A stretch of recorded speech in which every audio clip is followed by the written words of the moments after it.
Welcome to this how-to guide series brought to you by the Centre for Innovation in Learning and Teaching at the University of Cape Town. My name is Nicola Pallett. This presentation focuses on how to set up and create chat rooms in Vula. I will also share some quick tips around facilitation approaches to help you to get the most out of this tool. First, you want to make sure that you have the chat room tool enabled on your course site. While it is a default tool within your course site, if you have deleted it, you can enable it by clicking on Site Setup on the left and then select Manage Tools.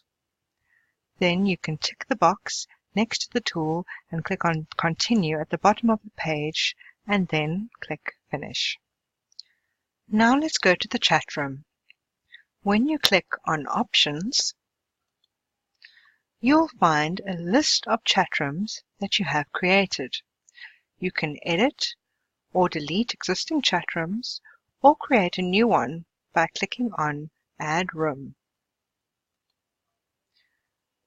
When you click on Edit Room to edit an existing chat room, you can edit the title of your chat room, description, and other settings, although the default settings are preferred in most cases. There is also the option to specify dates for posting. It is possible to have multiple chat rooms and to set a particular one as the default. Students can navigate between chat rooms by clicking on Change Room. While the tool is called Chat Room, it is possible to have multiple chat rooms. At the moment, week 0 chat is the default in my example, but I could change it to main chat room when I click on Set as Default. When you click on Permissions, you can customize your chat room settings. Perhaps if you have a small postgraduate class, you would like students to be able to create their own chat rooms, whereas for a large undergraduate class, you may prefer to have one chat rooms or a few chat rooms with titles and descriptions which makes the types of interactions you are expecting there explicit. You may want to consult the Vula Help tool for some additional technical assistance. In Vula, click on Home, and then on the bottom left of your screen, you will find a Help button. When you click that, the Vula Help Guide opens up and you can find more information via the search. Here are some quick tips for designing chat, during your chat and after your chat. Designing chat. So while text-based chats look very simple, you could use chats in a variety of ways. Asynchronously, for things such as FAQs, or synchronously, such as for low bandwidth live chats. Some quick tips. The purpose of chat needs to be made explicit to students. If you are introducing it for the first time, you may want to establish some rules of engagement with your students and, where possible, co-design these with them. You may also want to share a short agenda at the start of the chat. During chat, consider using different facilitation styles appropriately.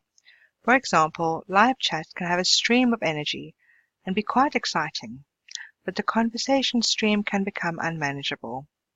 You could change the facilitation style by introducing some rules where you direct who speaks when.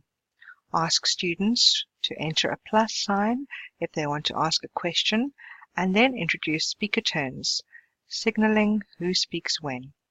This can dampen discussion, but it is useful when topic-focused discussion is desirable.